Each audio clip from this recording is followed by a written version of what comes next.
And so we come to the big one, The Legend of Zelda Ocarina of Time. Starting development right around the same time as Super Mario 64, Ocarina of Time would end up on Nintendo's back burner for the next several years. Though development never stopped, the amount of manpower on the production would fluctuate frequently, which made for slow going due to the challenges of development. Like Super Mario 64, there had never been a game like Ocarina of Time, and with the game's epic scope, it wasn't going to happen overnight. It took 3 years for Ocarina of Time to get made, and its existence was no secret. This was around the time when retailers started offering pre-orders, a practice that allows consumers to put a down payment on a game early, and then pick it up the day of release.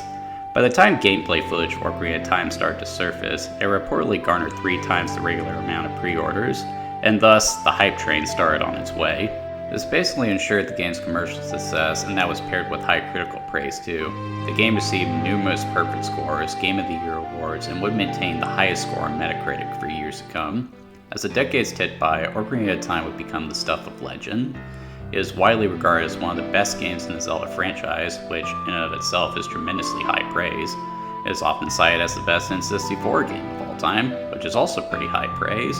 And no top 100 games of all time list has the game anywhere lower than 10, commonly at number 1. Simply put, Ocarina of Time has laid claim to the coveted title of greatest video game of all time. So is it okay for me to say I think it's kind of overrated? Okay, just hear me out. First of all, before I say anything else, I want to make things clear. I am not trying to paint Ocarina of Time as a bad game. I am also not trying to dismiss its impact on gaming, because, frankly, that would be impossible. No, my frustrations with Ocarina of Time stem from the fact that people still commonly refer to this game as the single greatest video game of all time, and as someone who has played as many games as me, I just don't see it. It's also worth mentioning that I don't have the same nostalgic attachment to Ocarina of Time that most people do. Though I was an N64 kid, I never played this one, and my first Zelda game would be Wind Waker. I loved the hell out of Wind Waker and its follow-up, Twilight Princess, so I was eager to check out more games in the series. Nintendo had just launched the Wii and Virtual Console, and Ocarina of Time was available for download. I had heard all the buzz about the game, so I bought it, played it, and wasn't impressed. I mean, it was Zelda as I knew it at the time, but I found it clunky and sloppy compared to Wind Waker and Twilight Princess. I kept playing though, hoping that it would get better. Man, it never did. I kept coming back to it every so often, hoping that it would be better on a second playthrough, and it never was. I think there was even a time when I referred to Ocarina of Time as bad. That was before I knew what a bad game really was, so my opinion on the game would soften, and as I started to read more into game design, I did grow an appreciation for it and its contributions to the medium. However, no matter how many times I've played this game, I have never been able to bring myself to say I love Ocarina of Time. I just see too many issues with it, and it frustrates me that so few people seem willing to acknowledge them. I know I'm opening up a can of worms here, but stick with me. Besides, everyone praises the hell out of this game. Is it really that big a deal for someone to be critical of it?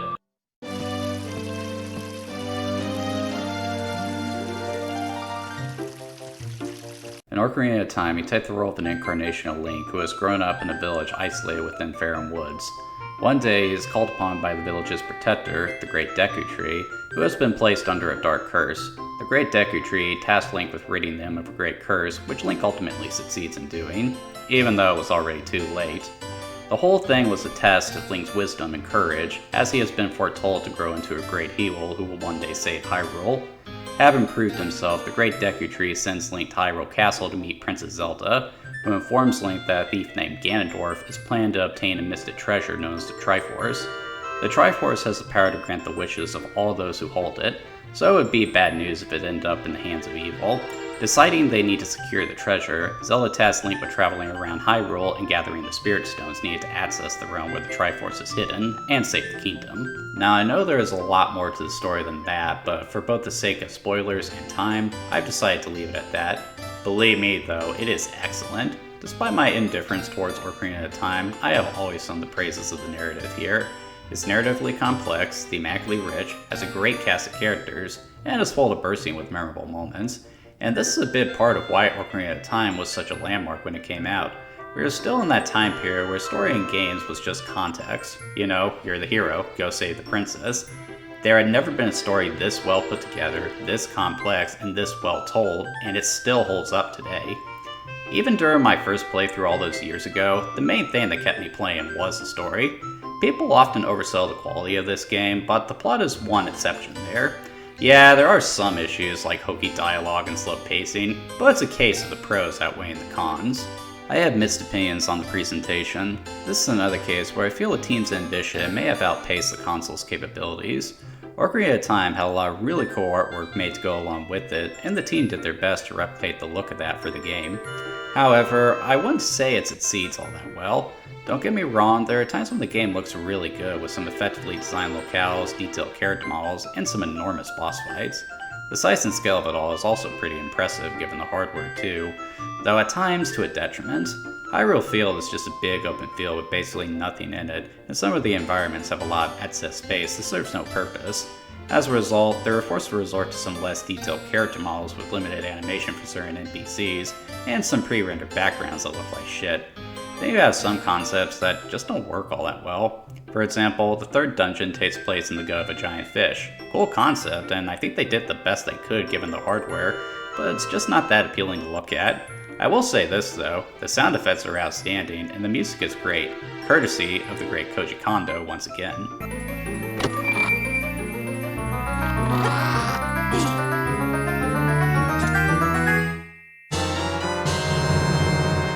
Getting into the gameplay, the game is structured in the same manner as A Link to the Past. The game sees you traveling around the land of Hyrule, exploring different sections of the map as you search for dungeons, which tend to house whatever MacGuffin you were seeking at the time. Then the dungeons are puzzles, enemies, and bosses, all of which must be dealt with before you move on. Throughout the game, you'll also expand Link's arsenal of tools, which are needed to complete the dungeons and access different parts of the map. I'm glad they didn't make any drastic changes to the formula they had for Link to the Past. It was a solid structure, and by leaning on it again, they were able to focus on the real challenge of making this game, translating it all into 3D. And for the most part, they did a really good job doing so. Ocarina of Time introduced the lock-on camera system. By holding the Z button when the cursor appears on a target, you can lock the camera onto that target. Once you are locked on, not only will the camera stay focused on the target, but Link will stay facing towards it while being able to move around freely in a fighting stance. This, coupled with the simple but effective melee combat system, turns the combat into these tense chess matches. Early on, enemies are easily slashed to ribbons, but as the game goes on, they will get more skilled, forcing you to watch their attack patterns and counter accordingly. This was a great way to translate the combat into 3D, and it would serve as the genesis for the mechanics of several modern games. Many games within the same genre use a similar system, and I had to believe that holding the button to focus your viewpoint led to what would eventually lead to the advent of mechanics like over-the-shoulder aiming. That being said, while the system was innovative and for the most part functional, there are some aspects that make it feel a bit clunky. For starters, adjusting the camera while not locked onto something is pretty sluggish.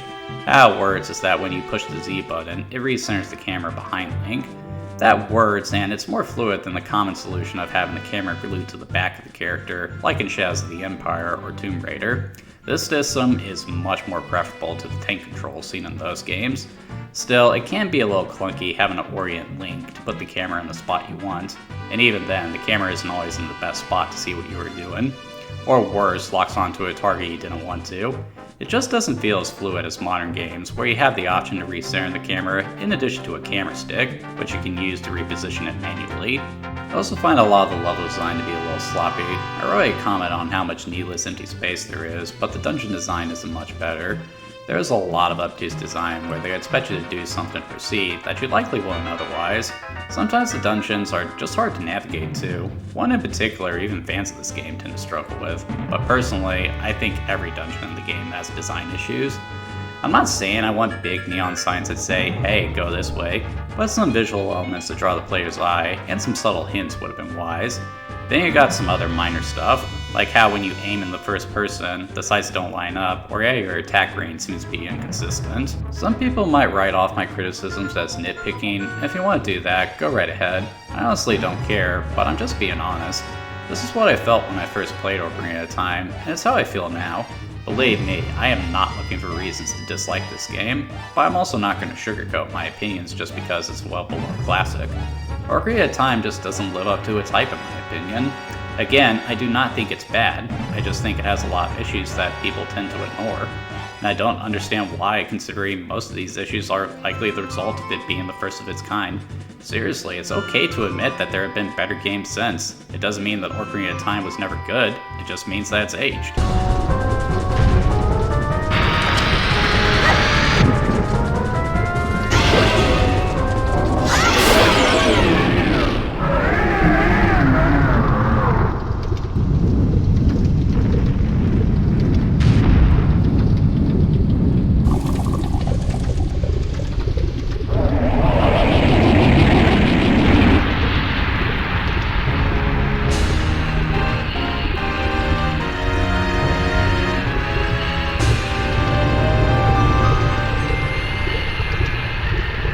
Regardless of my indifference towards Ocarina of Time, there is no denying what a huge deal the game was when it first came out. It reached number 4 in terms of overall sales during the N64's lifecycle, and would continue to be a consistent seller in the years that followed. Ocarina of Time is one of the few games that has been available on every single Nintendo console since its release, so there is no shortage of ways to play it. Personally though, if I had to recommend a version of the game to people who have never played it before, I'd direct them to the 3DS remake. Though most dismiss this as a shallow graphical remake, significant changes were made to make this a superior game. It addresses a good number of the problems I had with the N64 game, so if you want to experience this game, this is the way to do it. Why this game hasn't been re-released on the Nintendo Switch yet, I have no idea, but Nintendo needs to get on that. This isn't like Mario 64 DS where it's an inferior version. It is the definitive way to experience Ocarina of Time in my opinion. After spending 3 years on Ocarina of Time, the team breathed a sigh of relief once it was finished. Until Miyamoto came with orders to start work on a sequel that would be done within the span of 1 year. Well, that's fucking mental. I'm sure there were a few people on staff who thought Miyamoto was crazy, but they were up to the task. In order to save time on development, they opted to reuse as many assets from Ocarina of Time as possible, and creatively used them to build a twisted vision of Hyrule.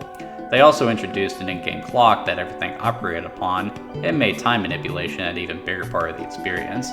The result was Majora's Mask, and while it received a mostly positive reception, it is a game that people tend to have mixed reactions to. Some people love it for its darker tone, unique time-based gameplay, and additions to the formula, while others dislike it for those same reasons. Personally, I find Majora's Mask to be a more interesting game than Ocarina of Time, but my thoughts on it aren't really any more positive or negative. The game suffers from a lot of the same issues, and the new systems it puts in place sort of compound those issues. It's also sort of a hard game to recommend to a general audience considering how different it is compared to the rest of the series. I can only really recommend this game to hardcore fans of the series. With the series' success on the N64, the Zelda franchise would carry on through the years, and though no game in the series has ever managed to please everyone the way Ocarina of Time did, I still maintain that many of the later games are superior. Whether or not you agree is irrelevant though, as the Zelda series still maintains high sales and critical acclaim. As for what's next for the series, that's actually a good question. With the release of the Switch 2, a new Zelda game is expected, especially considering the series will begin a film adaptation soon. I've heard rumors that Nintendo is planning a remake of Ocarina of Time, which I'd actually be all for. I'd love to see Ocarina of Time recreated with modern technology, controls, and game design principles. Assuming they want to do it up like Resident Evil 2 as opposed to Metal Gear Solid Delta. You know, make it a remake, not a glorified remaster. Regardless of what happens though, Ocarina of Time has earned its place in gaming history. Though I openly express my indifference towards the game, there's no denying everything it has done for the industry. It might not live up to the legend, but it is certainly a game that will never be lost to time.